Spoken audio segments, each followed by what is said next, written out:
First of all, I'd like to thank all you for being here today. I want to explore a little bit what is behind this drive for so-called diversity, or this tremendous obsession with where one's ancestors come from. As I understand it, and we can ask really either one of you here, as I understand it, the drive for diversity is based on forms that people fill out as to what their ancestry is. If, for example, I have a Peruvian grandmother and was raised in a northern suburb here, I could fill out a form and say I'm so-called Hispanic, correct? And for diversity purposes, I would be labeled Hispanic, correct? Who did you ask? I'm sorry. Okay, we're here talking about diversity, and that diversity is defined ethnically, okay, by where somebody's ancestors came from, correct? Yeah. Okay, which means, for example, that if I apply to college and I have a grandmother who was from South America, I could check on the form that I am Hispanic, correct? That is Mr. correct. Grothman, I think people are saying, to whom are you addressing your question? To Mrs. Summon there. Yeah. Yes. Right. And could you explain to me, because they say what they're looking for here is diversity.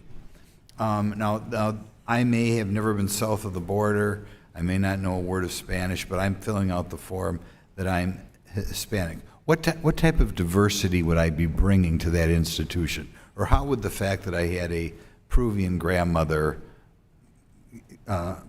give me a different viewpoint that would enrich that institution?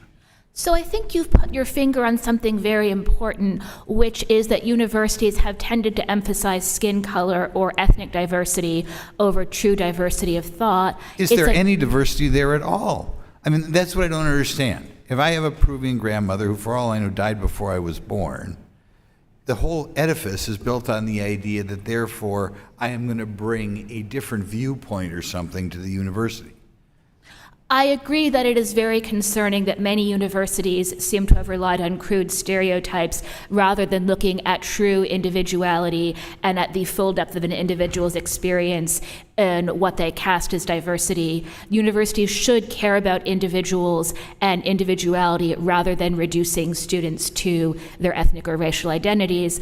I'm glad the Supreme Court ruled the way it did so that we can get back to a focus on treating individuals as individuals. Okay. Elizabeth Warren, when she wanted to become a professor at Harvard, she claimed that she was apparently partly Native American, apparently on the idea that, therefore, she'd bring a different viewpoint to the faculty lounge. Could you even imagine wildly why she should get preferences for that job based on presumably a different viewpoint in the world, or something that she would know that other students would not know? So I'm not familiar with the details of how Senator Warren views her identity. However, I agree that it's concerning that these preferences tend to reduce individuals to stereotypes rather than looking at the full range of what they bring to the table as individuals. Does anybody that you know in their own life, when they have to make own hiring decisions, a doctor, a dentist, an accountant, anybody take into account people's ethnic background, or even ask what their ethnic background is? I agree that that would be unusual, and that for many individuals should value competence or what they bring to the job in their role as doctor or dentist rather than racial stereotypes. Mr. Squires, could you comment on that? I mean, this idea that somebody's view of the world is based on where their ancestors came from and that they're a monolith. Could you comment on that? Sure. I mean, it's unfortunate that we have taken that perspective. This is one of the reasons why I believe, quite frankly, many black conservatives are easy targets in the media, is because the moment they say things that sort of the progressive left don't agree with, they're attacked. Is that part of the problem too? Is this a pretext design to force people of a certain ancestry to allow them to be promoted based on their ideology. I mean, I can think of an example that I have heard of in my own life in just employment, where somebody was a person of color, let's say, and they were therefore educated that they should have a certain viewpoint because they're of that ancestry. Is that part of the motivation here? A very, very quick answer. Well, I'll say this in general.